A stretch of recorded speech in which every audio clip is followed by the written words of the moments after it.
Hello, আসসালামু আলাইকুম। উপস্থিত ডাক্তার ভাই বোনেরা, আজ আমাদের ষষ্ঠ রেক্স কর্মশালার আজ অষ্টম দিন। ষষ্ঠ রেক্স কর্মশালার আজকে অষ্টম দিন। মাঝখানে বেশ কয়েকদিন বন্ধ থাকার পর আজ আবার পুনরায় শুরু করছি ইনশাআল্লাহ। আজকে আমাদের ফেসবুক লাইভে যে রেক্স কর্মশালা চলছে, সেই কর্মশালাটির সংজ্ঞা হচ্ছে ষষ্ঠ, আর আজকে হলো ষষ্ঠ রেক্স কর্মশালার আজকে হচ্ছে অষ্টম ক্লাস। সপ্তম ক্লাস পর্যন্ত আমরা পড়ছিলাম। 15 নম্বর স্লাইড আপনাদের নিশ্চয় মনে আছে যে 15 নম্বর স্লাইডটি ছিল আলহামদুলিল্লাহ অনেক ভালো আছি, অনেক ভালো, কোনো সমস্যা নাই, আলহামদুলিল্লাহ অনেক ভালো আছি। 15 নম্বর স্লাইডটি ছিল রুব্রিকের স্তর। সপ্তম দিন যখন এই স্লাইডটি নিয়ে আলোচনা শুরু করছিলাম, তখনই আমি বলেছিলাম যে এই স্লাইডটি কেন পড়ব, এই স্তর কেন শিখব। আলহামদুলিল্লাহ সবাইকে বলছি ভালো আছি, অনেক অনেক ভালো আছে, আলহামদুলিল্লাহ অনেক ভালো। অডিয়েন্স, এই রুব্রিকের স্তর আমরা কেন শিখব? সপ্তম ক্লাসে বলেছিলাম। আপনাদের কাছে আজকেও জানতে চাই, এই 15 নম্বর স্লাইডটি রুব্রিকের স্তর আমরা কেনই বা শিখব? আপনাদের নিশ্চয় অনেকে জানা আছে, যারা জানেন একটু লিখে জানান যে আমরা 15 নম্বর স্লাইডটি কেন শিখব। যাদের জানা আছে একটু লিখে দেন, একটু দ্রুত লিখে দেন যাদের জানা আছে যে আমরা 15 নম্বর স্লাইডটি কেন শিখব।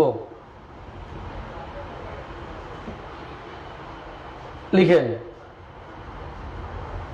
ওয়ালাইকুম সালাম, আলহামদুলিল্লাহ ভালো।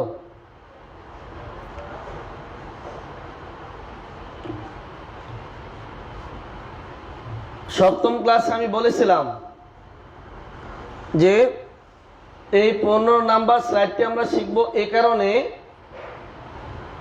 এই স্তরটি শিখব এই কারণে যে রেপার্টরির মধ্যে ক্যান রেপার্টরিতে যতগুলি রুব্রিক এবং সাবরুব্রিক রয়েছে, প্রত্যেকটা রুব্রিক এবং সাবরুব্রিকগুলি একটি ফরম্যাটে সাজানো।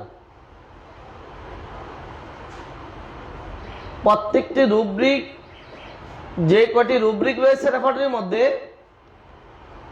ক্যান রেপার্টরিতে যে কটি রুব্রিক রয়েছে, প্রত্যেকটি রুব্রিক এমনকি সাবরুব্রিক পর্যন্ত একটি ফরম্যাটে সাজানো।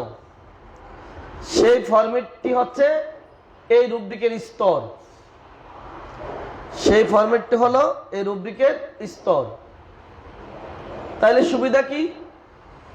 সুবিধা হচ্ছে আপনি যখন এই রুব্রিকের স্তরটি আয়ত্ত করবেন, এই রুব্রিকের স্তরটি কিভাবে সাজানো হয়েছে, এর মধ্যে কি কি নির্দেশনা দেওয়া আছে, কি নিয়ম কানুন দেওয়া আছে, কিভাবে একটি রুব্রিক,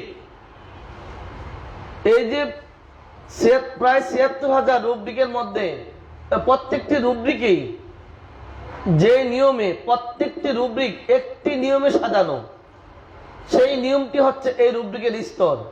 তাহলে কি লাভ হবে? আপনি যদি এই রুব্রিকের স্তরটি শিখতে পারেন, অর্থাৎ একটি রুব্রিকের স্তর যদি আপনি বুঝেন কিভাবে একটি রুব্রিক ক্রমবিন্যাস করা হয়েছে কিংবা সাজানো হয়েছে, যদি একটা নিয়ম আপনি জানেন, তাহলে আপনি টোটাল রেপার্টরিতে যতগুলি রুব্রিক আছে প্রত্যেকটা রুব্রিক আপনি ব্যবহার করতে পারবেন, অর্থাৎ প্রত্যেকটা রুব্রিক থেকে আপনার কাঙ্ক্ষিত সাবরুব্রিকটি একেবারে খুব দ্রুত সহজে দ্রুত খুঁজে নিতে পারবেন আপনার কাঙ্ক্ষিত সাবরুব্রিকটি।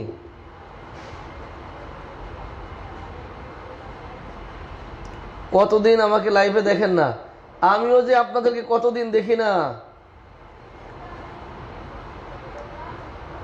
কোথায় কি পাওয়া যাবে তা জানতে, কোথায় কি পাওয়া যাবে তা জানতে না, এই রুব্রিকের স্তর কোথায় কি পাওয়া যাবে তার জন্য না, এটা ভিন্ন জিনিস। এটা হচ্ছে একটা রুব্রিকের স্তরটা হচ্ছে এই একটা রুব্রিকের গঠনটা কিভাবে তৈরি করা হয়েছে, কিভাবে একটা রুব্রিকে সাজানো হয়েছে, সেটা হচ্ছে এটা। আলহামদুলিল্লাহ ভালো।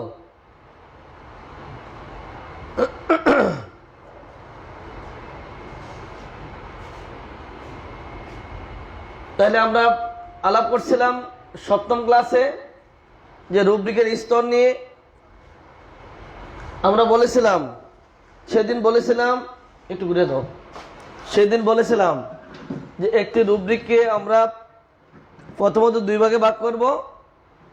দেখেন, প্রথম ভাগটি হচ্ছে সাধারণ, দ্বিতীয় ভাগটি চারিত্রিক। সাধারণ ভাগটি হচ্ছে, যদি আমরা মনে করি এটা একটা রুব্রিক, এটা একটা রুব্রিক মনে করি, এটুকু একটা রুব্রিক মনে করলে তাহলে প্রথম এটা দুইটা ভাগ করব। প্রথম ভাগটা সাধারণ, পরের ভাগটা চারিত্রিক। প্রথম ভাগটা সাধারণ বলেছিলাম যেমন মাথা ব্যথা, চারিত্রিক যেমন মাথা জ্বালাকর ব্যথা। প্রথম ভাগটুকু যেমন পিঠে ব্যথা, দ্বিতীয় ভাগটুকু হচ্ছে পিঠে জ্বালাকর ব্যথা। প্রথম ভাগটুকু বুকে ব্যথা, দ্বিতীয় ভাগটি হচ্ছে বুকে জ্বালাকর ব্যথা। বাস দুই ভাগ হয়ে গেল। যদি হাত পায়ে বলি, হাত পায়ে ব্যথা, হাত পায়ে জ্বালাকর ব্যথা, তার মানে প্রথমটুকু সাধারণ, পরেরটুকু চারিত্রিক। এটুকু আমাদের আলোচনা হয়েছিল। আরেকটু যদি বলি, এই প্রথম সাধারণটুকু আবার দুই ভাগ করে ফেলবো। দুই ভাগ করলে সম্পূর্ণ অঙ্গটি অঙ্গের অংশ বিশেষ। চারিত্রিকে আবার দুই ভাগ করব, সম্পূর্ণ অঙ্গটি অঙ্গের অংশ বিশেষ। তাহলে কি হলো, এই চারটা ভাগ যদি করি, সাধারণকে দুই ভাগ করলাম, চারিত্রিকে দুই ভাগ করলাম, এবার ভাগ হলো চারটি। 1 নাম্বার মাথা ব্যথা, 2 নাম্বার কপালে ব্যথা, 3 নাম্বার মাথা জ্বালাকর ব্যথা, 3 নাম্বার কপালে জ্বালাকর ব্যথা। আবার যদি পিঠ থেকে বলি, পিঠে ব্যথা, স্ক্যাপুলা ব্যথা, 3 নাম্বার পিঠে জ্বালাকর ব্যথা, স্ক্যাপুলা জ্বালাকর ব্যথা। শুধু জ্বালা না, আপনি যে কোনো চরিত্র দিতে পারেন, যে কোনো অঙ্গ দিতে পারেন, যে কোনো সাবঙ্গ নিয়ে আপনি কাজ করতে পারেন। বুকে ব্যথা, স্তনে ব্যথা, বুকে জ্বালাকর ব্যথা, স্তনে জ্বালাকর ব্যথা, বুকে ব্যথা, স্টেনামে ব্যথা, বুকে ছিঁড়ে ফেলার মতো ব্যথা, স্টেনামে ছিঁড়ে ফেলার মতো ব্যথা। বাস 4 ভাগ হয়ে গেল, 4 ভাগ হয়ে গেল। এটুক তো আপনাদের জানা আছে, কি বলেন অডিয়েন্স? যদি জানা থাকে আমাকে আপনারা মাথা দিয়ে এই 4টে উদাহরণ দিয়ে দেন। জ্বালাকর ব্যথা থাকবে মাথা, আমাকে 4টে উদাহরণ দেন তো দেখি, কে পারেন? 4টে উদাহরণ দেন, কে পারেন? আমাকে 4টে উদাহরণ দেন মাথা দিয়ে। ওয়ালাইকুম আসসালাম ওয়া রাহমাতুল্লাহি ওয়া বারাকাতুহু।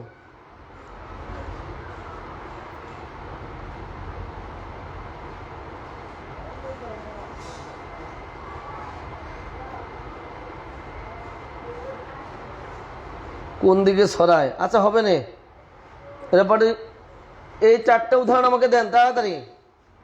এই যে বললাম মাথা দিয়ে জ্বালাকর ব্যথা দিয়ে দেন, জ্বালাকর ব্যথা দিয়ে মাথা দিয়ে আমাকে 4টা উদাহরণ দিয়ে দেন তাড়াতাড়ি, 4টা উদাহরণ দেন। 1 নম্বরটা হচ্ছে সাধারণের সম্পূর্ণ, 2 নম্বরে সাধারণের অংশ বিশেষ, 3 নম্বরে চারিত্রিকের সম্পূর্ণ, 4 নম্বর চারিত্রিকের অংশ বিশেষ। জলদি দেন। 1 নম্বরে মাথা ব্যথা, 2 নম্বরে কপালে ব্যথা, 3 নম্বরে মাথা জ্বালাকর ব্যথা, 3 নম্বরে কপালে জ্বালাকর ব্যথা। 1 নম্বরে পিঠে ব্যথা, 2 নম্বরে স্ক্যাপুলা ব্যথা, 3 নম্বরে পিঠে জ্বালাকর ব্যথা, 4 নম্বরে স্ক্যাপুলা জ্বালাকর ব্যথা। অডিয়েন্স, তাহলে ভাগ হলো 4টা, ভাগ হলো 4টা। একটু উদাহরণ পারলে দিয়ে দেন, যে পারেন উদাহরণটা দিয়ে দেন। 1 নম্বরে মাথা ব্যথা। প্রথম একটা রুব্রিককে আমরা দুই ভাগে ভাগ করব। প্রথমটুকু সাধারণ, পরেরটুকু চারিত্রিক। একটা রুব্রিক যদি 2 পৃষ্ঠা হয়, প্রথম পৃষ্ঠা সাধারণ, পরের পৃষ্ঠা চারিত্রিক। সাধারণকে আবার 2 ভাগ, সম্পূর্ণ অংশ বিশেষ। চারিত্রিককে 2 ভাগ, সম্পূর্ণ অংশ বিশেষ। তাহলে ভাগ হলো 4টি। 1 নম্বরে মাথা ব্যথা, 2 নম্বরে কপালে ব্যথা, 3 নম্বরে মাথা জ্বালাকর ব্যথা, 4 নম্বরে কপালে জ্বালাকর ব্যথা। ব্যাস 4 ভাগ হয়ে গেল। পিঠ দিয়ে বললে কি করবেন? ওই যে মাথা ব্যথা লিখছে, চমৎকার। মাথা ব্যথা, কপালে ব্যথা, মাথা জ্বালাকর ব্যথা, কপালে জ্বালাকর ব্যথা। এবার পিঠ ব্যথা হতে পারে, পিঠ ব্যথা লাম্বারে ব্যথা, পিঠের সেরেবেলার মতো ব্যথা, লাম্বারে সেরেবেলার মতো ব্যথা। ব্যাস হয়ে গেল, চমৎকার, একদম সুন্দর হয়েছে আপনাদের। এবার আসে একটু ভিন্ন রকম, আর একটু ভিতরে যাই। এবার আসেন তো অডিয়েন্স, দেখেন প্রত্যেকটার মধ্যে আবার 4টি করে ভাগ আছে, প্রতিটার মধ্যে 4টি। আপনি 3টার মধ্যে দিতে পারেন সাইড। মাথার ডান পাশে ব্যথা, কপালের ডান পাশে ব্যথা, মাথার ডান পাশে জ্বালাকর ব্যথা, কপালের ডান পাশে জ্বালাকর ব্যথা। ব্যাস হয়ে গেল, সাইড ক্লিয়ার। আপনি 4টা পয়েন্টের মধ্যে সাইড দেন। পেটের ডান পাশে ব্যথা, পেটের ডান পাশে ব্যথা, ডান হাইপোকন্ড্রিয়াকে ব্যথা, পেটে জ্বালাকর ব্যথা, ডান হাইপোকন্ড্রিয়াকে জ্বালাকর ব্যথা। ব্যাস হয়ে গেল, সাইড। পিঠের ডান পাশে ব্যথা, ডান স্ক্যাপুলায় ব্যথা, পিঠের ডান পাশে জ্বালাকর ব্যথা, ডান স্ক্যাপুলায় জ্বালাকর ব্যথা। ব্যাস 4 ভাগ হয়ে গেল, মানে সাইড। প্রত্যেকটার মধ্যে আপনি প্রথম পাচ্ছেন সাইড, পরে পাবেন টাইম। এই যে সকালে মাথা ব্যথা, সকালে কপালে ব্যথা, সকালে মাথা জ্বালাকর ব্যথা, সকালে কপালে জ্বালাকর ব্যথা। ব্যাস হয়ে গেল 4টা। আবার টাইম, 2 নম্বরে টাইম, 1 নম্বরে সাইড, 2 নম্বরে টাইম।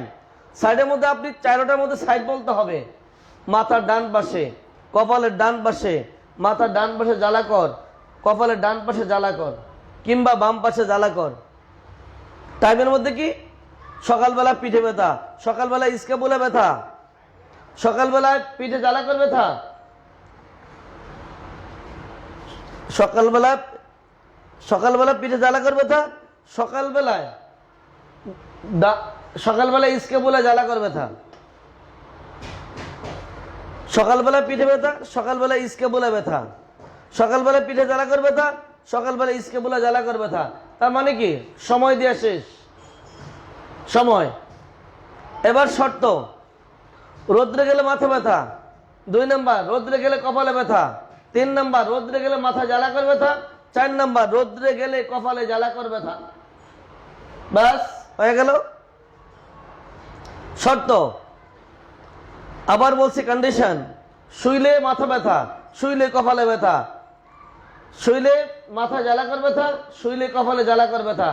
হয়ে গেল আপনার 4টা উদাহরণ। সাইড গেল, টাইম গেল, কন্ডিশন গেল। এবার স্ট্যান্ডিং। স্ট্যান্ডিং কি হবে? মাথা ব্যথা পিঠ পর্যন্ত ছড়ায়। মাথা থেকে পিঠে কেন, মাথা থেকে বুকে কেন? কারণ মাথা তো সম্পূর্ণটাই ব্যথা 1 নম্বর পয়েন্টে। তাহলে মাথা ব্যথা পিঠে কিংবা মাথা ব্যথা বুকে ছড়ায়। 2 নম্বরটা কপালে তো অংশ, যদি কপালে হয় বাকিটুকু মাথা ফাঁকা আছে, ওটার মধ্যে একটু ঘুরুক না, অসুবিধা কি? তাহলে কপালে ব্যথা তালুতে, কপালে ব্যথা টেম্পালে, কপালে ব্যথা অক্সিবোর্ডে, কপালে ব্যথা বোন ব্রেনে। এবার 3 নম্বর মাথায় জ্বালাকর ব্যথা পিঠ পর্যন্ত ছড়ায়, কারণ এমনি তো সম্পূর্ণ মাথায় তো জ্বালাকর ব্যথা, তাহলে এখান থেকে পিঠ বা বুক পর্যন্ত ছড়ায় কিংবা হাতে ছড়ায়। কপালে জ্বালাকর ব্যথা তালু পর্যন্ত ছড়ায়, কিংবা টেম্পালে জ্বালাকর ব্যথা তালু পর্যন্ত ছড়ায়। টেম্পালে ব্যথা অক্সিবোর্ড, অক্সিবোর্ডটা টেম্পালে, মানে এক সাবঙ্গটা আরেক সাবঙ্গের মধ্যে, ওই অঙ্গেরই অন্য সাবঙ্গের মধ্যে। তাহলে কটা হলো? 16টা হয়ে যাচ্ছে। Side, time, condition, standing. আজকে আমরা একটা বইতে দেখব, আজকে আমরা রেফারেটরিতে দেখব।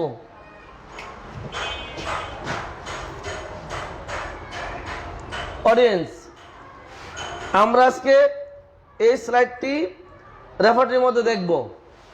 আপনারা আমার সাথে একটু ঢুকেন, একটু সবাই হেডের মধ্যে ঢুকেন তো। আমাকে একটু জানান যে হেডের পেন কত পৃষ্ঠা থেকে শুরু, হেডের পেন কত পৃষ্ঠা থেকে শুরু একটু জানান, কত পৃষ্ঠা থেকে কত পৃষ্ঠা পর্যন্ত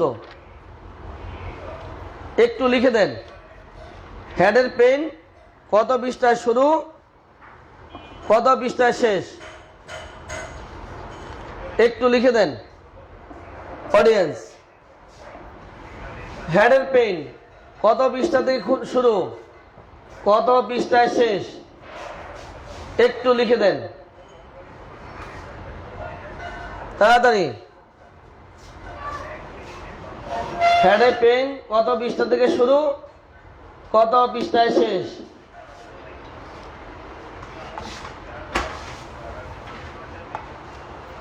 একটু লিখে দেন। 132 থেকে শুরু, চমৎকার, 132 থেকে শুরু, আর শেষ কোথায়? শেষ হলো 221, 221। আচ্ছা এবার আসি অডিয়েন্স, আপনারা আমাকে বলেন যে একটা রুব্রিককে যে আমরা দুই ভাগে ভাগ করি, প্রথম দিকে সাধারণ, পরের দিকে চারিত্রিক, তাহলে এই সাধারণটা কত পৃষ্ঠা পর্যন্ত একটু জানান তো। সাধারণটা কত পৃষ্ঠা পর্যন্ত? এই 132 থেকে সাধারণ কত পৃষ্ঠা পর্যন্ত? সাধারণ একটু লিখে দেন তো। 132 থেকে কত পৃষ্ঠা পর্যন্ত সাধারণ? জলদি। 132 থেকে কত পৃষ্ঠা পর্যন্ত সাধারণ?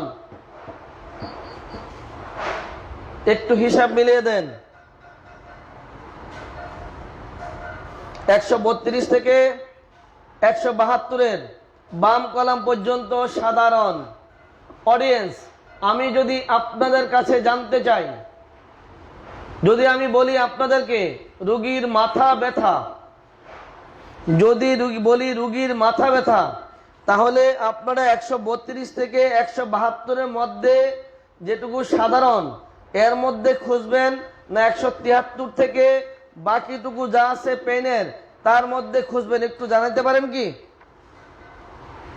বললাম রোগীর মাথা ব্যথা 132 থেকে 173-এর বাম কলাম পর্যন্ত হচ্ছে মাথা ব্যথা সাধারণভাবে, আর 173-এর ডান কলাম থেকে 173-এর ডান কলাম থেকে 221 পর্যন্ত চারিত্রিক। যদি আমার রোগীর শুধু মাথা ব্যথা বলি, তাহলে 132 থেকে 173-এর মধ্যে খুঁজবো, না 173 থেকে 221 পর্যন্ত দেখব? কোথায় খুঁজবে একটু লিখে জানান। যদি বলি রোগীর মাথা ব্যথা, তাহলে আমি কি প্রথম দিকে দেখব এই রুব্রিকটা, না শেষের দিকে দেখব? একটু লিখে জানান তাড়াতাড়ি। 172 পর্যন্ত দেখব, তাই তো? 132 থেকে 172, যেহেতু এর মধ্যে কোনো চরিত্র নাই, এই যে 132 থেকে 173 পর্যন্ত 73 বাম কলাম, এটুকুর মধ্যে কোনো প্রকার চরিত্র নেই। অর্থাৎ যেহেতু আমার রোগীর কোনো চরিত্র নেই, তাহলে আমাকে এখানে খুঁজতে হবে। আর যদি কোনো চরিত্রের নাম উল্লেখ করা হয়, তাহলে আপনাকে 173 থেকে 221 পর্যন্ত খুঁজতে হবে। এবার আসি অডিয়েন্স, এই 132 থেকে 173 পর্যন্ত এর মধ্যে আছে আপনার আবার দুইটি অংশ। এর মধ্যে আছে দুইটি অংশ। প্রথম অংশটি আছে সাধারণ সমগ্র, দ্বিতীয় অংশটি আছে সাধারণের অংশ বিশেষ। এবার একটু ভাগ করেন।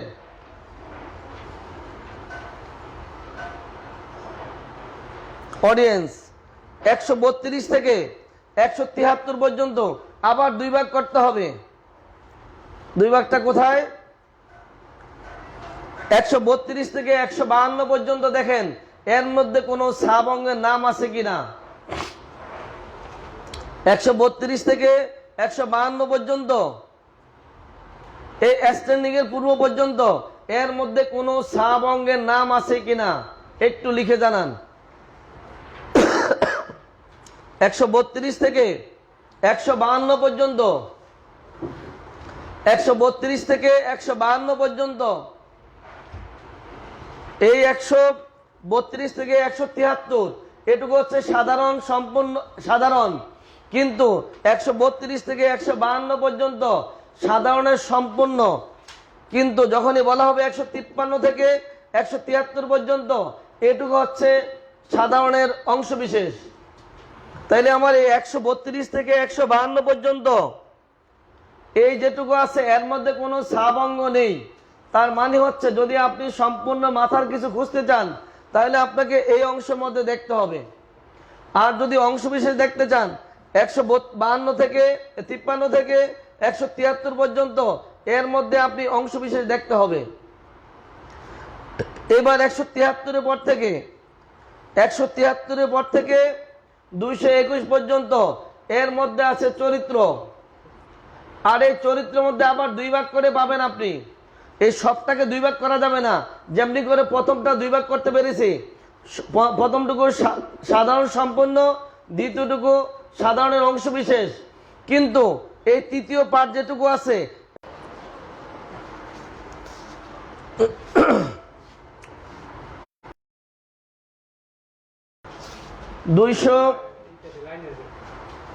132 থেকে 152 পর্যন্ত, 132 থেকে 152 পর্যন্ত,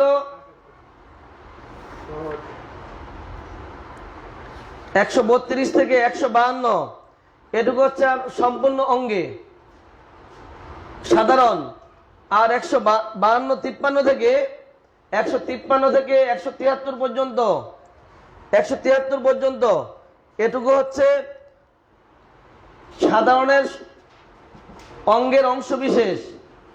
173 থেকে 221 পর্যন্ত এই রুব্রিকটির মধ্যে এই বাক্যটুকু হচ্ছে চরিত্র। কিন্তু আমার প্রশ্ন হচ্ছে 132 থেকে 152 থেকে 153 পর্যন্ত এখানে প্রথমটুকু হচ্ছে সাধারণের সম্পন্ন, দ্বিতীয়টুকু হচ্ছে সাধারণের অংশ বিশেষ, দুইটা ভাগে ভাগ করা গেল। কিন্তু 173 থেকে 221 পর্যন্ত যেটুকু আছে এটুকুকে দুই ভাগে ভাগ করতে পারবেন না, চরিত্র সম্পন্ন, চরিত্র অংশ বিশেষ। কারণ হচ্ছে এই, ওখানে যতটা চরিত্র বলা হবে প্রত্যেকটা চরিত্র প্রথম সম্পূর্ণ পরে অংশ বিশেষ। যেমন মাথার মধ্যে জ্বালাকর ব্যথা প্রথম সম্পূর্ণ পরে আবার অংশ বিশেষ। আবার যদি কাটিং পেন প্রথমে সম্পূর্ণ পরে অংশ বিশেষ। যদি বলি ড্রয়িং পেন প্রথমে সম্পূর্ণ পরে অংশ বিশেষ। যদি বলি লেন্সিনেটিং প্রথমে সম্পূর্ণ পরে অংশ বিশেষ। যদি বলি গ্রাইন্ডিং প্রথমে সম্পূর্ণ পরে অংশ বিশেষ। যদি বলি প্রেসিং প্রথমে সম্পূর্ণ পরে অংশ বিশেষ। অর্থাৎ যে রুব্রিক, যে চরিত্রটাই বলা হবে না কেন, যে চরিত্রটাই বলা হোক না কেন, প্রথমে সম্পূর্ণ পরে অংশ বিশেষ। এটাই বোঝানো হচ্ছে যে যত এই দ্বিতীয়, তৃতীয় আর চতুর্থ ভাগটুকু, প্রথম ভাগটা হলো সাধারণের সম্পূর্ণ, দ্বিতীয় ভাগটা হচ্ছে সাধারণের অংশ বিশেষ।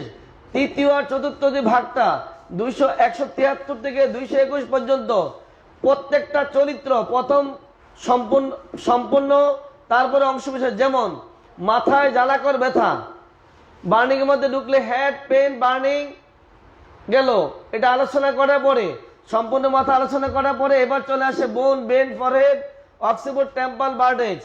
এবার আবার যখন কাটিং বলি, কাটিং বললে সম্পূর্ণ মাথায় কাটিং পেন, পরবর্তীতে বোন, ব্রেন, ফরহেড, অক্সিবোর্ড, টেম্পল, বার্ডেক্সে আবার কাটিং পেন।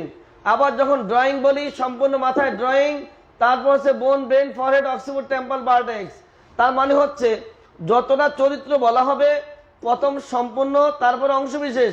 মানে প্রতিটা চরিত্র, এটা আপনি কপি পেস্ট বলতে পারেন। কপি করে মানে একটা বলবেন তো একটা শেষ আরেকটা, একটা শেষ আরেকটা, এগুলা ধারাবাহিকভাবে চলতে থাকবে। শুধুমাত্র পার্থক্যটা হচ্ছে সাধারণটা দুই ভাগ করে ফেলা যায়, সাধারণটাকে দুই ভাগ করে সম্পূর্ণ আর অংশ বিশেষ। আর চরিত্রটা যখন বলা হবে, চরিত্রটা প্রত্যেকটা চরিত্রেরই প্রথমে সম্পূর্ণ পরে অংশ, প্রথমে সম্পূর্ণ পরে অংশ। এই কথাটাই বোঝানোর চেষ্টা করেছি। তাহলে কি হলো, একটা রুব্রিককে আমরা 4 ভাগে ভাগ করলাম। স্লাইডে দেখেছি 4 ভাগ। প্রথম 2 ভাগ সাধারণ আর হলো চারিত্রিক। সাধারণকে আবার 2 ভাগ। সাধারণকে 2 ভাগ কিভাবে? সাধারণ সম্পূর্ণ, সাধারণ অংশ বিশেষ। চারিত্রিকে আবার 2 ভাগ, সম্পূর্ণ আর অংশ বিশেষ। তাহলে আমরা এই যে রুব্রিকগুলো এই রুব্রিকটা ভাগ করলাম, এইভাবে সবগুলো রুব্রিক কি ভাগ করা সম্ভব। এবার আপনারা আসেন অংশ বিশেষে যাবো। এবার সাইড, টাইম, কন্ডিশন, এক্সটেন্ডিং, এটাও আপনারা দেখলে এখনই পেয়ে যাবেন। আসেন 132 পৃষ্ঠায় দেখেন হেড পেইন। হেড পেইন নিচে এসে দেখেন হেড পেইনের নিচে আছে ডে টাইম। এখানে সাইড নাই, টাইম আছে। নাই তো কি করবে, বাস সাইড আপনার সামনে পাবেন। এই টাইম চলছে, এই টাইম চলছে। টাইমের পরে কন্ডিশন। সাইড পাচ্ছি না, টাইম পেলাম। সাইড পাইলাম না, টাইম পাইলাম। টাইমের পরে কন্ডিশন। অডিয়েন্স, মাথা ব্যথা ঠান্ডা বাতাসে, ঠান্ডা বাতাসে মাথা ব্যথা। পৃষ্ঠা নাম্বারটা কত একটু দেখেন তো। Head pain, head pain, air cold from, ঠান্ডা বাতাসে মাথা ব্যথা। পৃষ্ঠা নাম্বারটা কত একটু লিখে দেন। পৃষ্ঠা নাম্বারটা কত একটু লিখে দেন। আছে এখানে 135 পৃষ্ঠা দেখেন। 135 পৃষ্ঠা ডান কলামে এয়ার কোল্ড ফ্রম। এই যে এয়ার, এসিড ফ্রম, এগুলো হচ্ছে কন্ডিশন। এয়ার ওপেন, এগুলো হচ্ছে কন্ডিশন। তাহলে প্রথমে হলো সাইড, সাইড পাচ্ছেন এখানে টাইম, টাইমের পরে কন্ডিশন। এই কন্ডিশন চলছে, চলছে কন্ডিশন। এবার আপনি এক্সটেন্ডিং দেখেন আইসা 132 পৃষ্ঠা দেখেন। 132 পৃষ্ঠা ডান কলামে এক্সটেন্ডিং টু ব্যাক, মাথা ব্যথা পিঠ পর্যন্ত ছড়ায়। পৃষ্ঠা নাম্বারটা কত দেখেন তো। মাথা ব্যথা পিঠ পর্যন্ত ছড়ায়, মাথা ব্যথা পিঠ পর্যন্ত ছড়ায়। পৃষ্ঠা নাম্বারটা কত? 152 পৃষ্ঠা দেখেন। মাথা ব্যথা পিঠ পর্যন্ত ছড়ায়, মাথা ব্যথা পিঠ পর্যন্ত ছড়ায়, মাথা ব্যথা পিঠ পর্যন্ত ছড়ায়, মাথা ব্যথা চোখ পর্যন্ত ছড়ায়, মাথা ব্যথা চুয়াল পর্যন্ত ছড়ায়, ঘাড় পর্যন্ত ছড়ায়, নাক পর্যন্ত ছড়ায়, অক্সিপুট পর্যন্ত ছড়ায়, স্ক্যাপুলা পর্যন্ত ছড়ায়। অডিয়েন্স একটু দেখেন, স্ক্যাপুলা পর্যন্ত ছড়ায়, দাঁত পর্যন্ত ছড়ায়।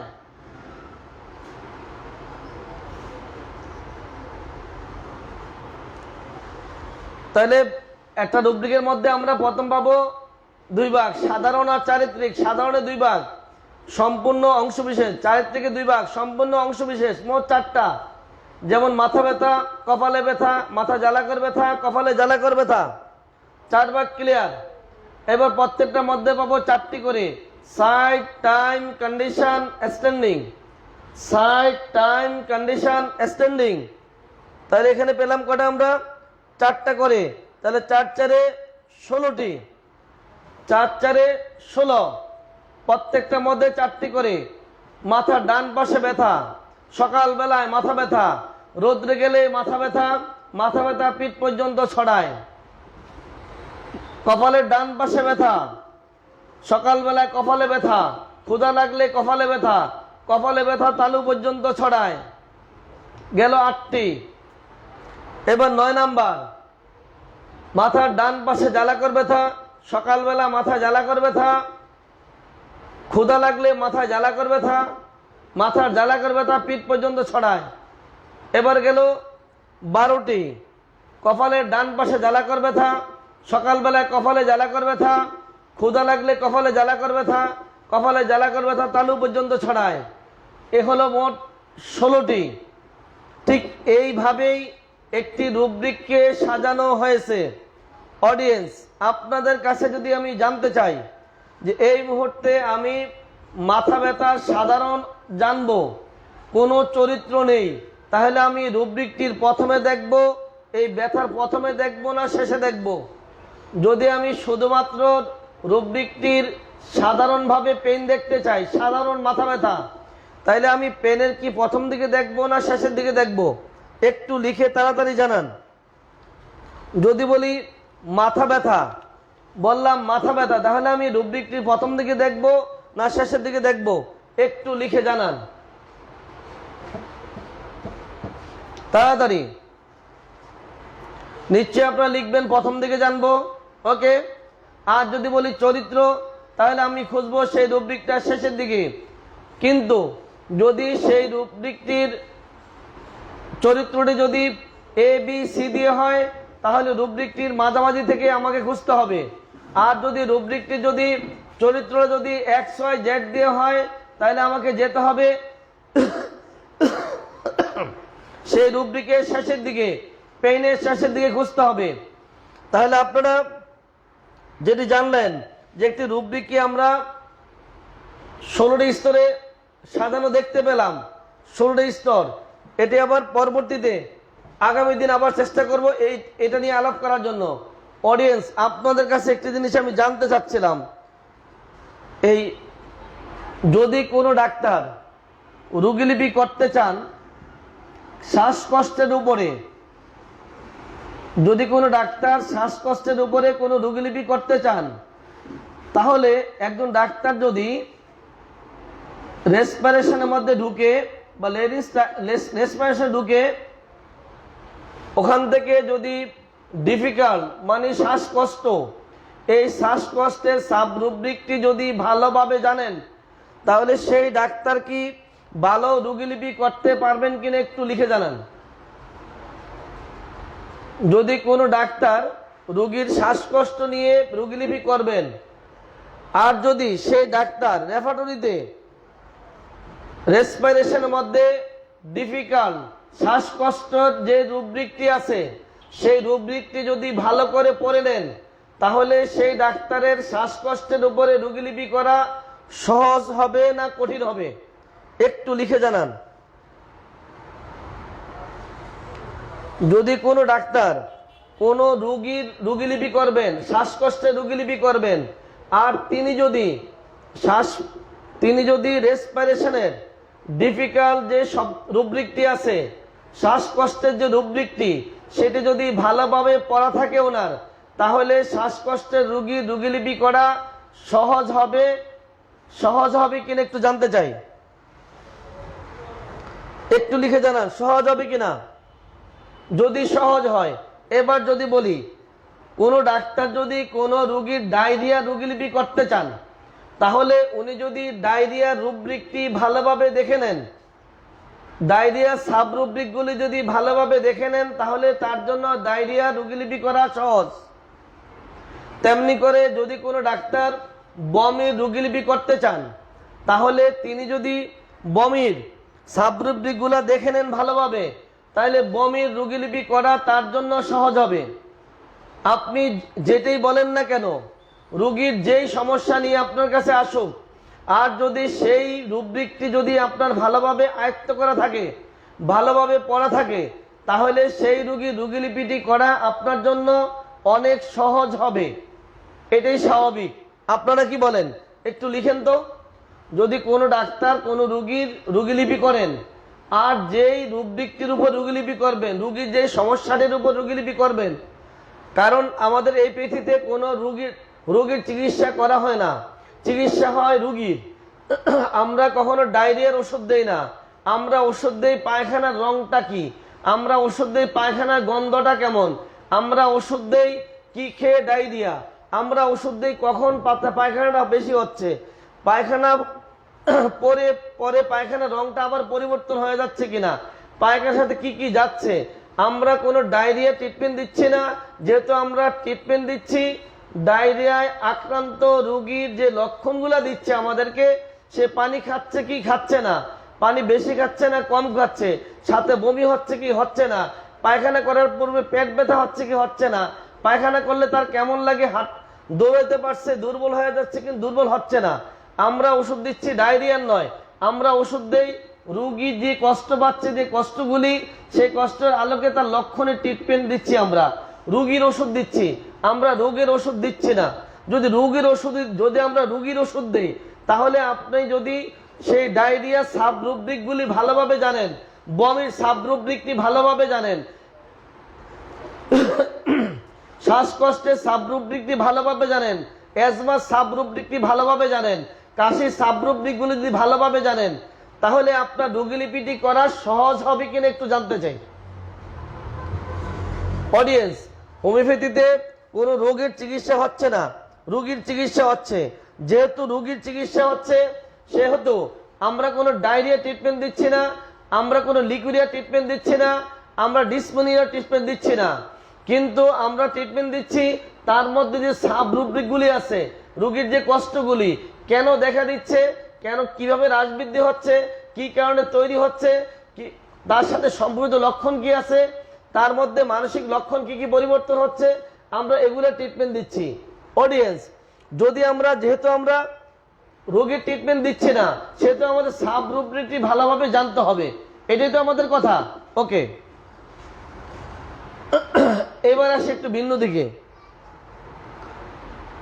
যদি কোনো ডাক্তার দিন রাত শুধু কাশি রুব্রিকগুলো নিয়ে কাজ করে, দিন রাত কাশি রুব্রিকগুলো নিয়ে যদি কাজ করতে থাকে দীর্ঘদিন, তাহলে আপনারা বলেন তো, যে ডাক্তার দীর্ঘদিন রোগীর কাশির সমস্যা নিয়ে কাজ করতে থাকে, এই ডাক্তার রোগীর কাশির রোগীলিপি করার সময় যে যত প্রশ্ন করতে পারবে, আর যে ডাক্তার দিন রাত বিভিন্ন রোগ নিয়ে কাজ করে, উনি কি ঠিক একইভাবে রোগীকে প্রশ্ন করতে পারবেন? একটু লিখেন তো। কোন ডাক্তার যদি দিন রাত দীর্ঘদিন 10, 15, 20 বছর শুধু দিন রাত কাশির রুব্রিক নিয়ে কাজ করেন, কাশিতে কত রকম রুব্রিক হতে পারে, কত রকম রুব্রিক হতে পারে, কত ওষুধ হতে পারে, এই কাশির রুব্রিক নিয়ে যদি দিন রাত যদি কোনো ডাক্তার 10 বছর কাজ করতে থাকেন, আর উনি যে রোগীলিপি করবেন, আর আমরা যারা সকল রোগের চিকিৎসা দিচ্ছি, আমরা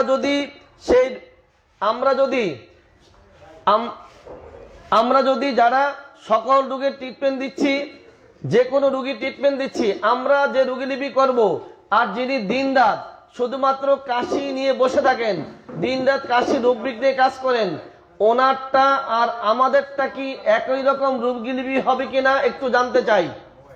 অডিয়েন্স, জানতে চাচ্ছি যে দিন রাত ঝাড়া যে ডাক্তার দিন রাত শুধু কাশি রুব্রিক নিয়ে যিনি কাজ করেন, দিন রাত যিনি কাশি রুব্রিক নিয়ে কাজ করতে থাকেন, উনি যে রোগীলিপি করবেন, আর আমরা যারা সকল রোগ নিয়ে ব্যস্ত, সকল রোগের রোগীলিপি করি, তাহলে বলেন তো, যিনি শুধু কাশি নিয়ে দিন রাত কাজ করেন, উনি রোগীকে ভালো প্রশ্ন করতে পারবেন না আমরা যারা সকল রোগ নিয়ে কাজ করি আমরা ভালো প্রশ্ন করতে পারবো? একটু লিখে জানান তো দেখি। আমরা যারা বিভিন্ন রোগ নিয়ে কাজ করি, সকল রোগের ট্রিটমেন্ট দিচ্ছি, আমরা যারা রোগীলিপি করব কাশি রোগীলিপি, আর যে ডাক্তার শুধুমাত্র দিন রাত কাশি নিয়ে কাজ করে, উনি যে রোগীলিপি করবেন, ওনার রোগীলিপি আর আমাদের রোগীলিপি এক হবে কিনা, কাশির রোগীর রোগীলিপি একটু লিখে জানান তো। এক হবে কিনা একটু জানান। থামতে বলো,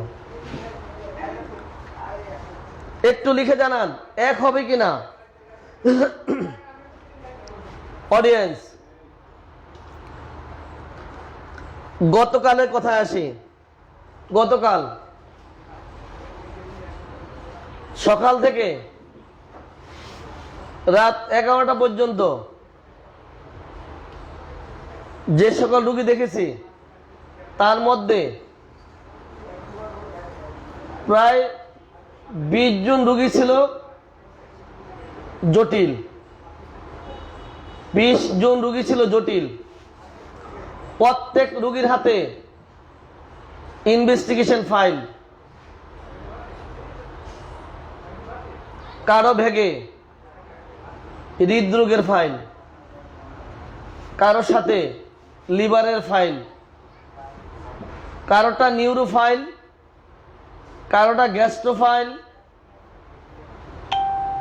এক একজনেরটা এক এক রকমের ইনভেস্টিগেশন ফাইল। ডাক্তার একজন, যত রোগী আসে প্রত্যেক রোগীর ফাইল আলাদা আলাদা, এক একজনের এক এক রোগ। এবার আপনারা বলেন, আমার জন্য কি এই প্রত্যেক রোগীর ফাইলগুলা বোঝা কি সম্ভব? কিছু রিপোর্ট আছে যেটা আপনার সবাই জানে, আমভাবে সব ডাক্তাররা জানে, কিন্তু ডিপার্টমেন্ট ভিত্তিক কিছু ইনভেস্টিগেশন আছে যেটা শুধুমাত্র ওই ডিপার্টমেন্ট বিষয়ে যদি ভালোভাবে উনি যদি পড়াশোনা না করে থাকেন, তাহলে সেই ইনভেস্টিগেশনের রিপোর্টগুলো আপনি কিন্তু প্রত্যেক জানা সম্ভব না। ব্যতিক্রম হতে পারে, দুই চারজন থাকতে পারে হয়তোবা যিনি সকল ফাইল বুঝেন, সকল ইনভেস্টিগেশন বুঝেন, কিন্তু আমরা যারা কম বুঝি, বলেন তো 20 জন রোগীর 20 রকম ফাইল, এই 20টা ফাইল কি করে সম্ভব যে সবগুলি ফাইল আপনাকে বুঝতে হবে এবং রোগীকে বোঝাতে হবে এবং প্রত্যেকটা রোগ সম্পর্কে রোগীকে আইডিয়া দিতে হবে, তার তথ্য সম্পর্কে আপনাকে বিস্তারিত বলতে হবে। 20 জন রোগীর জটিল বললাম 20 জন, এই 20 জনের 20টা ফাইল 20 রকম। কিডনি রোগীর জটিল ফাইল, তাকে তার রোগ সম্পর্কে ব্যাখ্যা দিতে হবে, তাকে বোঝাতে হবে, তার খাদ্য তথ্য সম্পর্কে বলতে হবে, তার রোগীলিপি করতে হবে, তার রুব্রিকগুলো বের করতে হবে, তার ওষুধগুলি বের করতে হবে। টোটাল এই সব মিলে একটা প্যাকেজ। তার রোগীলিপি করা, তার রুব্রিকগুলো বের করা, রেফারেন্সেশন করা, ওষুধ বাছাই করা, তার তথ্য সম্পর্কে বলা, তাকে তার রোগ সম্পর্কে আইডিয়া দেওয়া, রোগের ভাবি ফল কি হবে, সে কি অবস্থায় আছে, একদম বিস্তারিত প্যাকেজটার নাম হলো তার ট্রিটমেন্ট। গেল কিডনির পালা, একটু পরে হার্টের রোগীর পালা। এবার কি করব? এবার ঠিক একই অবস্থা, এই রোগীলিপি করা, তার ফাইল বুঝা, তাকে বুঝানো, তার তথ্য বলা, আমাকে একবার A to Z যত আছে এই হাড়ের যত কথা সব আমাকে জানতে হবে, জেনে পরে তার ট্রিটমেন্ট দিতে হবে। রোগীরা এখন আর এসে বলে না যে আমার এই রোগ, ফাইলটা এসে রেখে দেয়, ডাক্তারবাবু এই আমার সমস্যা, আমার ট্রিটমেন্ট দেন।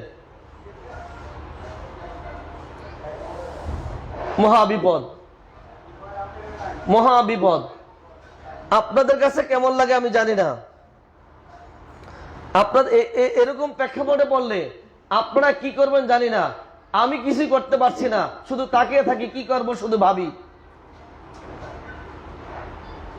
অনেক দূর থেকে অনেক আশা ভরসা নিয়ে অনেক রোগী চলে আসে। রোগীর ফাইল দেখলে রিপোর্ট কিছু বুঝি না, বেশিরভাগই বুঝি না, বুঝার তো কথা না। প্রত্যেকটা ডিপার্টমেন্টে সেই ডাক্তার চেষ্টা করেছেন, যে জায়গায় যে ডাক্তারের কাছে এই রোগী গিয়েছেন, প্রত্যেক ডাক্তার তার সর্বোচ্চ রিপোর্টটা করিয়ে রোগটা ধরার চেষ্টা করেছেন। এত ডিপার্টমেন্টের রোগীর ফাইল একজন ডাক্তারের পক্ষে দেখা সম্ভব কিনা আপনাদের কাছে আমার প্রশ্ন। আমি তো 20টি বললাম গতকাল, এরকম ডাক্তার আপনি পাবেন। আমরা তো রোগী কম দেখি, তার মধ্যে বললাম 20টি। যারা দৈনিক 100-200 রোগী দেখেন, যে হোমিও ডাক্তার 100-200 রোগী দেখেন, 50-100 রোগী দেখেন, ওনার চেম্বারে তো ফাইলের অভাব নাই, রোগীর হাতে ফাইল আর ফাইল। এবার ওনার কাছে যদি 50টা ডিপার্টমেন্টের ফাইল এসে হাজির হয়, উনি কি করবেন আল্লাহ মালুম। কত জীব একজন মানুষের সাধ্যের একটা পরিসীমা থাকে, মাত্রা থাকে। আপনি বলেন যে ডাক্তার 150-200 রোগী দেখেন প্রতিদিন, উনি এত ফাইল কি করবেন? এত ফাইলের সমাধান রোগীকে কি করে দিবেন? এত রোগ কিভাবে জানবেন? কতটা রোগ জানবেন? আমার মনে হয় একজন হোমিও ডাক্তার আমরা দায়িত্ব নিয়েছি সারা ওয়ার্ল্ডের যত রোগ আছে পাবলিকের সব দায়িত্ব আমি একজনে নিয়ে বসে আছি। আমি সব রোগী চিকিৎসা করব, করছিও। কোন রোগী আমরা ফেরত দিচ্ছি না। অডিয়েন্স, যে কথাটি বলতে চাচ্ছি সেই কথাটি হচ্ছে এই, আমরা যারা হোমিও ডাক্তারি করি আমাদের কাছে প্রতিনিয়ত হাসপাতাল থেকে ফেরত, হাসপাতাল বলছে আর কোনো কাজে লাগবে না, এই রোগী আপনারা বাড়িতে নিয়ে যান। সর্বশেষ আমাদের কাছে আসে অসহায় হিসাবে, এরকম অনেক রোগী পাওয়া যায়। এই যে অসহায়, যে সর্বশেষ যে রোগীটা আসলো, যে ফাইলটা নিয়ে আসলো, তার জীবনটা সর্বশেষ রিপোর্টটা পর্যন্ত করা আছে এখানে। এই রিপোর্টটা দেখার পরে এত দামি রিপোর্টগুলি, এত কষ্ট করে তৈরি করা রিপোর্টগুলি আমি বুঝতে পারছি না আমার ব্যর্থতা। তো বলবেন তো না, ব্যর্থতা বলছি না। এই কারণে আমি তো একটা ডিজিজ দিয়ে কাজ করছি না, শত ডিজিজ দিয়ে কাজ করছি। তো শত ডিজিজ দিয়ে কাজ করছি। অন্যপ্যাথি ডাক্তারদের তুলনায় হোমিওপ্যাথি ডাক্তাররা শত গুণ বেশি পড়াশোনা করে, শত গুণ পড়াশোনা বেশি করে। কিন্তু কয়টা পড়বে, কতটা রোগ পড়বে, কত রোগ পড়তে থাকবে, কয়টা রোগের ভাবিবল পড়বে, কয়টা রোগের জটিলতা পড়বে, কয়টা রোগের কারণ পড়বে, কয়টা রোগের লক্ষণ পড়বে, কতটা পড়বে, কত রোগ পড়বে, হাজার হাজার রোগ। এখন আমরা যারা চিকিৎসা করছি এই পেথিতে, যদি এমনটা হয় একটু ভাবেন তো, জাস্ট একটা কলেজের কথা বলছি আমি, XYZ একটা কলেজ, সেই কলেজে 30টা বিভাগ আছে। মনে করেন একটা কলেজ দিয়ে বলছি আমি, হাসপাতাল কথা বাদ দিলাম, একটা কলেজের কথা বলছি। 30টা বিভাগ আছে। একটা ক্যান্সার বিভাগ, একটা গ্যাস্ট্রো বিভাগ, একটা নিউরো বিভাগ, একটা হার্টের বিভাগ, একটা কিডনি বিভাগ। প্রত্যেকটা যদি এরকম আমরা যদি 30টা বিভাগে ভাগ করি, মনে করেন বেশি দরকার না, 30টা, একটা কলেজেই ধরলাম বা একটা বিল্ডিংই ধরলাম, হাসপাতালের কথা বাদ দিলাম, একটা বিল্ডিং নিলাম, বিল্ডিংটার মধ্যে 30টা রুম করলাম, 30টা রুমে 30 জন ডাক্তার বসে রাখলাম, সব হোমিও ডাক্তার। এই প্রত্যেক ডাক্তার রোগীলিপি জানেন, আদর্শ রোগীলিপি করতে পারেন। নাম্বার 1, ভালো ওষুধ জানেন, ভালো রেফার্টাইজেশন করতে জানেন, ভালো রোগীলিপি জানেন, রেফার্টাইজেশন জানেন, ভালো ওষুধ জানেন। এই কাজগুলোতে ভালো অর্গানন জানেন, ভালো রোগ জানেন, সব জানেন। যেমনি করে আমাদের ডাক্তাররা ডাক্তারি করছি আমরা, এরকম একজন ডাক্তার সব জানেন। প্রত্যেক ডাক্তার, এই 30টা রুমের মধ্যে 30 জন ডাক্তার বসে আছে, এই প্রত্যেকেই ভালো রোগীলিপি জানেন, ভালো রেফার্টাইজেশন জানেন, ভালো ঔষধ জানেন।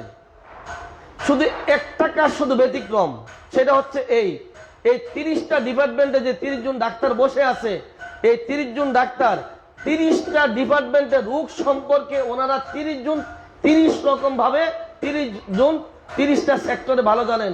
একজনে কিডনি ডিপার্টমেন্টের যত রোগ আছে, ইনভেস্টিগেশন আছে, সব তথ্য উনি জানেন 1 নাম্বার রুমের মধ্যে।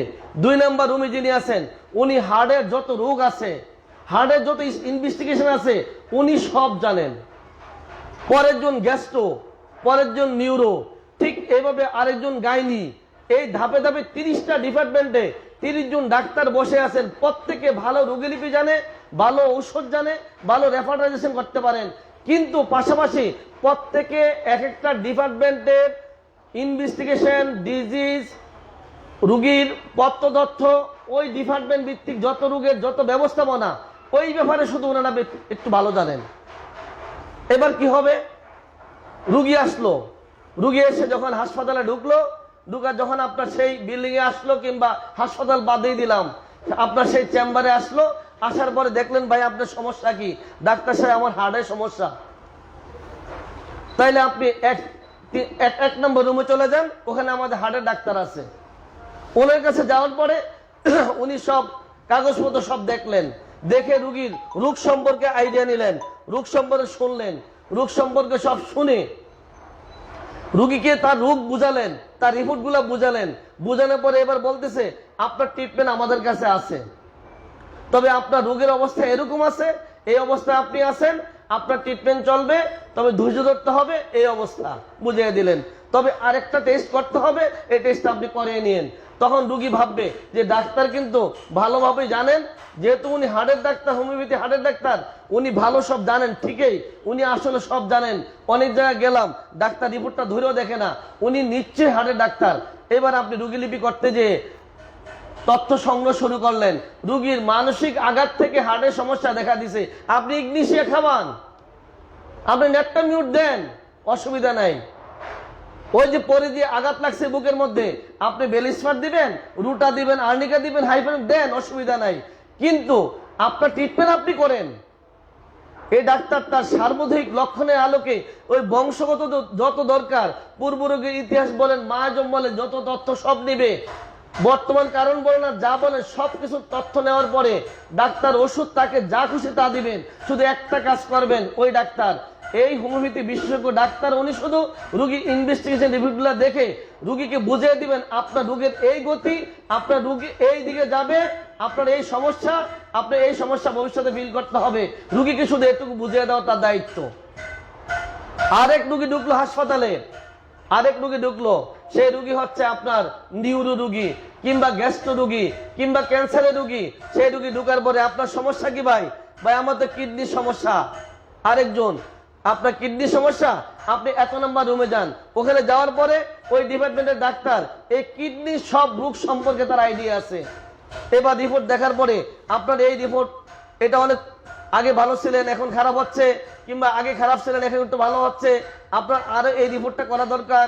একটু আপনি পরামর্শ বুঝিয়ে দেন, রুগীকে বুঝান আপনি যে আপনি তার রিপোর্টটা সব বুঝতে পারতেছেন, তার রোগের অবস্থা বুঝতে পারতেছেন, তাকে বুঝান। বুঝানোর পরে এবার বলে দেন আপনার ট্রিটমেন্ট আমাদের কাছে আছে, আপনার ট্রিটমেন্ট আমাদের কাছে আছে, আমরা ট্রিটমেন্ট দিতে পারবো, ট্রিটমেন্ট আমাদের কাছে আছে, আপনি ট্রিটমেন্ট নিতে পারেন আমাদের কাছে। তবে এবার রুগীলিপি করতে হবে, রুগীলিপি করে ট্রিটমেন্ট দেন। সার্বদৈহিক রুগীলিপি করে রুগীর বিস্তারিত লিখার পরে এবার আপনি রুগীকে ওষুধ দেন, আপনার যা খুশি তা দেন। তার গোনোরিয়া সাপ্রেশন হোক, চর্মরোগ সাপ্রেশন হোক, যে কারণে আপনি রোগের ওষুধ যেটি বাছাই করেন আপনার মনের মতো করে। কারণ আপনি যেহেতু কিডনির ডাক্তার, আপনি রোগীর কিডনি সব তথ্য জানেন, কিডনিতে কি কি রুব্রিকগুলো ব্যবহার করা হয় সেই রুব্রিকগুলি আপনি জানেন, কিডনিতে যতগুলো ওষুধ ব্যবহার করা হয় এ টু জেড সব ওষুধ ব্যবহার করা হয়, তার মধ্যে কিডনির জন্য স্পেশাল যে ওষুধগুলি ব্যবহার করা হয়, যে শব্দগুলি ব্যবহার করা হয়, এটি আপনি ভালো জানেন। ভালোভাবে রুগীলিপি করে আপনি সেখান থেকে রুগীকে ওষুধ দিয়ে দেন। যেহেতু আপনি কিডনি ডিপার্টমেন্টের ডাক্তার, তো কিডনি কি খাদ্য এলাও করে, কি খাদ্য এলাও করে না, কতটুকু পানি খাবে, কয় ঘন্টা ঘুমাবে, কি খাবে কি খাবে না, ইত্যাদি আপনি বিস্তারিত রুগী বুঝিয়ে দেন। আপনি, আপনাদের অনেকের প্রশ্ন, যদি অন্যান্য পৃথিবীর মতো এই পৃথিবীতে যদি কোনো বিশেষজ্ঞ ডাক্তার যদি তৈরি হয়, তাহলে অন্য পৃথিবীর মতো যেমনি করে অন্য পৃথিবীতে 10 ডাক্তারের ওষুধ খেতে হয়, 3 ডাক্তারের ওষুধ খেতে হয় না, এই পৃথিবীতে এটা হবে না। এই পৃথিবীতে রুগীর মূল স্লোগানটা কি? আমার কিডনি সমস্যা, আমার লিভারের সমস্যা, তার বেসিক যে ব্যাপারটা, ঠিক ওই ফাইলটা নিয়েই ওই ডিপার্টমেন্টে ঢুকবে। তার রোগ যদি 30টাও হয়, ওই ডিপার্টমেন্টের ডাক্তারই তার ট্রিটমেন্ট দিবে, ওষুধ অ্যাকোনেডি দিবে, ওষুধ লাইকোপোডিয়াম দিবে, ওষুধ জিঙ্কাম দেয়, উনি যা দেয় ওনার ইচ্ছা মতো ওষুধ দিবে। কারণ উনি ওই ডিপার্টমেন্টের যে ডাক্তার, উনি রিপোর্টগুলো ভালো বুঝবেন, রোগটা ভালো বুঝবেন, এই রোগের ভাবি ফলটা ভালো বুঝবেন। শুধু এটুকু কাজ, আর কিচ্ছু না। এক ডাক্তার একাধিক জায়গায় যাওয়ার কোনো প্রয়োজন নেই, একাধিক ডিপার্টমেন্টে যাওয়ার কোনো প্রয়োজন নেই। শুধুমাত্র রুগীর যে রিপোর্টটা, যে তার যে মেসেজটা, আমার ডাক্তারবাবু আমার একজিমা, ডাক্তারবাবু আমার অ্যাজমা, ডাক্তারবাবু আমার আইবিএস প্রবলেম, ডাক্তারবাবু আমার পায়ে ব্যথা, আমার কোমরে ব্যথা, ডাক্তারবাবু আমার হাড়ে ক্ষয়, এই যে আপনার হাড়ে ক্ষয় হোমিওপ্যাথি ডাক্তার যিনি এই অর্থোপেডিক্স ডিপার্টমেন্টে যিনি আছেন, ওই ডিপার্টমেন্টে রুগী চলে যাবে, এই রিপোর্টগুলো উনি দেখার পরে তার রিপোর্ট সম্বন্ধে জানবেন, রোগ সম্পর্কে তাকে বুঝাবেন, রোগগুলা উনি জানেন, যেহেতু উনি ওই অর্থোপেডিক ডিপার্টমেন্টের ডাক্তার, উনি এই নিয়ে কাজ করে উনি রুগীকে তার রোগ সম্পর্কে ভালো আইডিয়া দিবেন। তখন রুগী আপনাকে বলবে, ডাক্তারবাবু এই এই কথাগুলি আমাকে অমুক হাসপাতাল থেকে অমুক বিশেষজ্ঞ ডাক্তার বলেছে, আপনি যা বলেছেন উনি ঠিক তাই বলেছে। তখন আপনি দেখবেন রুগী আপনাদের প্রতি তার আত্মবিশ্বাসটা বেড়ে যাবে। বরঞ্চ সেখানে গেলে অপারেশন লাগবে, এখানে অপারেশন লাগবে না। আমরা যদি শুধু রোগটাই বুঝি, রোগটা বুঝি, রোগের ভাবিফলটা বুঝি, প্যাথোলজিগুলো বুঝি, তাইলে ওখানে চেয়ে আমাদের কাছে রুগীরা দৌড়ে ছুটে আসবে, একটু আরামের জন্য আমাদের কাছে ছুটে আসবে। শুধু ডিফারেন্সটা এটুকু যে ওদের একাধিক ডাক্তার কাছে যেতে হয়, আমাদের শুধু একজন ডাক্তার দেখবে। আর যখন কোনো ডাক্তার একটা রোগ নিয়ে দিনরাত গবেষণা করবে, তখন একটি ওষুধের কাছে আসা কত যে সহজ হবে ভাবতেও পারবেন না। যদি কোনো রুগী, যে কোনো রোগে আক্রান্ত হোক, যে কোনো জটিল রোগে আক্রান্ত হোক, আর হোমিওপ্যাথি স্পেশালিস্ট হাসপাতালে গেট দিয়ে যখন ঢুকবে, তার ফাইল যখন বলে দিবে তার ফাইলটা হচ্ছে কিডনির ফাইল কিংবা লিভারের ফাইল, লিভার ডিপার্টমেন্টে চলে যাবে। সেই লিভার ডিপার্টমেন্টের ডাক্তার লিভার সম্পর্কে যত রোগ আছে উনি ভালো জানেন, উনি কাগজগুলি ভালো জানেন, রুগীকে ভালো বুঝাইতে পারবেন, তার রোগ সম্পর্কে ভালো বুঝাইতে পারবেন, তার ভালো রুগীলিপি করতে পারবেন, তার রুগীর ওষুধটা ভালো বাছাই করতে পারবেন। সব মিলে রুগীর মানসিক আঘাত থেকে কিংবা পারিবারিক অবস্থা থেকে, বংশগত ইতিহাস থেকে, মায়োজমেটিক ব্যারিয়ার থেকে, যত দিক থেকে রোগ হোক না কেন, ওই ডাক্তারের চেয়ে ভালো আর কেউ জানবে না। কোন কোন মায়োজমের চাপের কারণে কিডনি ডিজিজগুলি হয়, ওনার চেয়ে ভালো আর কেউ জানবে না। কোন কোন মায়োজমের কারণে মানসিক রোগগুলো তৈরি হচ্ছে, কোন কারণে মানসিক রোগগুলি তৈরি হচ্ছে, যিনি মানসিক ডাক্তার ওনার চেয়ে ভালো আর কেউ জানবে না। আমরা মানসিক সব রোগে ট্রিটমেন্ট দিচ্ছি, কিন্তু মানুষের রোগগুলোর নামগুলো পর্যন্ত আমরা বলতে পারি না। যদি কোনো একজন হোমিও ডাক্তার যদি দিনরাত মানসিক রোগ নিয়ে কাজ করে, দিনরাত মানসিক রোগ নিয়ে কাজ করে, এই পৃথিবীর চেয়ে আর দ্রুত কোনো পৃথিবীতে মানসিক রোগের ট্রিটমেন্ট দিতে পারবে না। এই মানসিক রোগীর ফাইলটা আমরা বুঝি না, কারণ এই মানসিক রোগীর ফাইল নিয়ে তো আমি কাজ করি না। এই মানসিক রোগের নামটাই আমি বুঝি না। যে ডাক্তার দিনরাত মানসিক রোগ নিয়ে কাজ করবেন, দিনরাত উনি মানসিক রোগের নামটা জানবেন, ইনভেস্টিগেশন জানবেন, ব্যবস্থাপনা জানবেন, ওষুধ জানবেন, রুব্রিক জানবেন, ট্রিটমেন্ট জানবেন, রোগীলিপি জানবেন। যদি দিনরাত মানসিক রোগ নিয়ে কাজ করতে থাকেন, ওষুধ আপনি আর্নিকা দেন, অ্যাকোনেট দেন, কোফ্রাম দেন, অরাম দেন, রোগীলিপি যা বলে তা দিবেন, কিন্তু আপনি রিপোর্টটা শুধু ভালো বুঝবেন, রোগীর ব্যবস্থাপনা ভালো দিতে পারবেন, সেই ডিপার্টমেন্টের রোগগুলি ভালো চিনতে পারবেন। এতে দোষ কিসের? এত দোষ কিসের? সব পৃথিবীতে বিশেষজ্ঞ চলবে, এই পৃথিবীতে চলবে না। সমস্যা কোথায় দেখি না। শুধু পার্থক্য এটুকু, একজন ডাক্তার, এখন আমরা তো কোনো রোগী পড়ি না, শুধুমাত্র আপনি একজনকে দায়িত্ব দেন, তুমি শুধু দিনরাত কিডনির রোগগুলো নিয়ে পড়তে থাকো, কিডনির ইনভেস্টিগেশন নিয়ে দিনরাত জানতে থাকো, কিডনি যত রোগ আছে সব শিখবা, অন্যকে শেখাবা। যদি সেই কিডনি রোগগুলি শিখে আপনার অসুবিধাটা কি, আমরা লিখে দিচ্ছি, উনি কিডনি বিশেষজ্ঞ ডাক্তার, ওনার কাছে কিডনিতে সমস্যা ফিল করছে, সেই রুগী আমরা ওখানে পাঠিয়ে দেব। উনি রুগীর কিডনির যত রোগ আছে উনি সব জানবেন। আমাদের সেই হোমিওপ্যাথি বিশেষজ্ঞ ডাক্তার কিডনির সব রোগ সম্পর্কে আইডিয়া থাকবে, উনি রুগীর ব্যবস্থাপনা সম্পর্কে আইডিয়া থাকবে, ইনভেস্টিগেশন সম্পর্কে আইডিয়া থাকবে, রুগীর যত ধরনের সুবিধা অসুবিধা, যত রুব্রিক সারা ওয়ার্ল্ডে যত রুব্রিক পাবে, যত ওষুধ পাবে, সব উনি সংগ্রহ করবেন।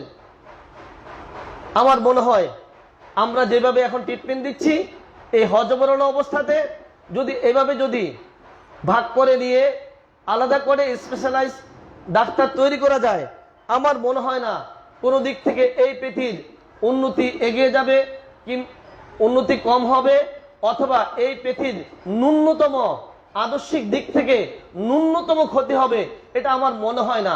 কোন দিক থেকে হবে আমি জানি না। বরঞ্চ এই যারা এখনো এই শব্দটাকে মাথায় নিতে পারছেন না, স্পেশালাইজ শব্দটা, শুধু তারাই শুধু মাদার দিয়ে যাচ্ছেন, বায়োটমিক দিয়ে যাচ্ছেন, প্যাটেন্ট দিয়ে যাচ্ছেন, কি দিচ্ছেন, একাধিক ওষুধ দিচ্ছেন। সমস্যা কি? আপনি রোগটা শিখতে অসুবিধাটা কি?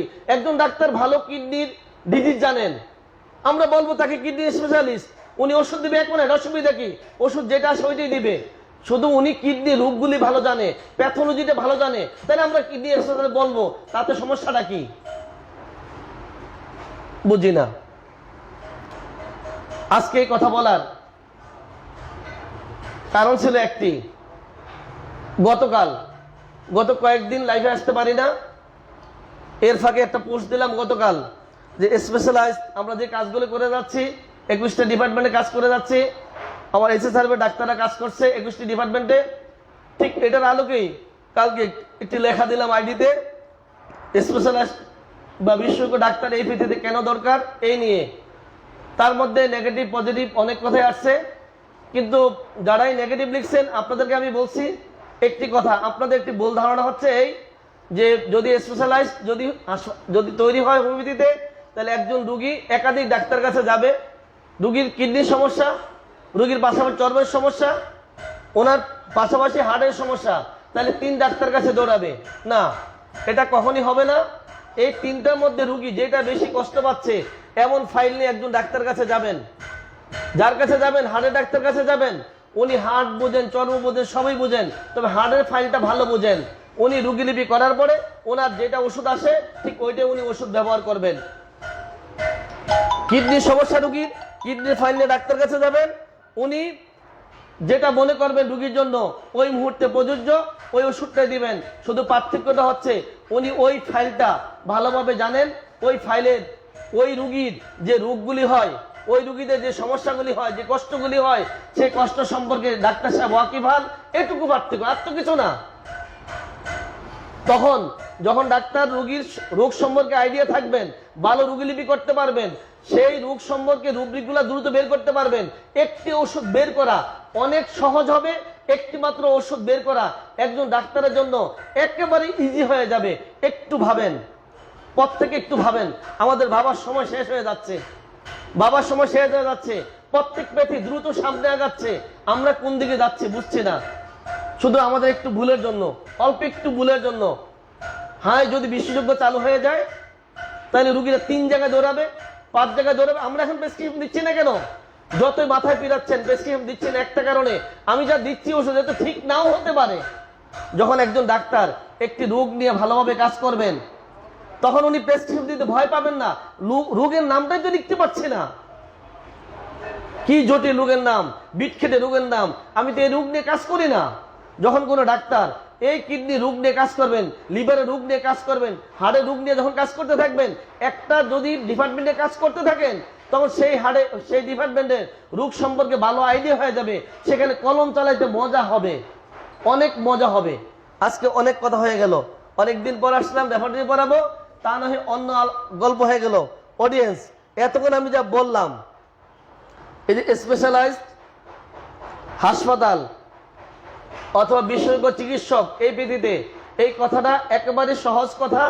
সেটা হচ্ছে এই, আরো 10 জন ডাক্তার যেভাবে কাজ করে যাচ্ছে উনিও ঠিক সেই একইভাবে কাজ করবেন, শুধু পার্থক্যটা হচ্ছে কিছু কিছু ডাক্তার থাকবে যারা কিছু ডিপার্টমেন্ট ভিত্তিক রোগগুলা ভালোভাবে আয়ত্ত করবেন, আর সেখান থেকে ওই রোগগুলো ইনভেস্টিগেশনগুলা, ওই রোগ সম্পর্কে ভালো আইডিয়া নেবেন, ওই ডিপার্টমেন্টের রোগ সম্পর্কে ভালো আইডিয়া নেবেন। উনি সার্বদৈহিক রোগীলিপি করবেন, একটি মাত্র ওষুধ বাছাই করবেন, একটি মাত্র ওষুধ দিবেন রোগীকে, এটাই শুধু বলা।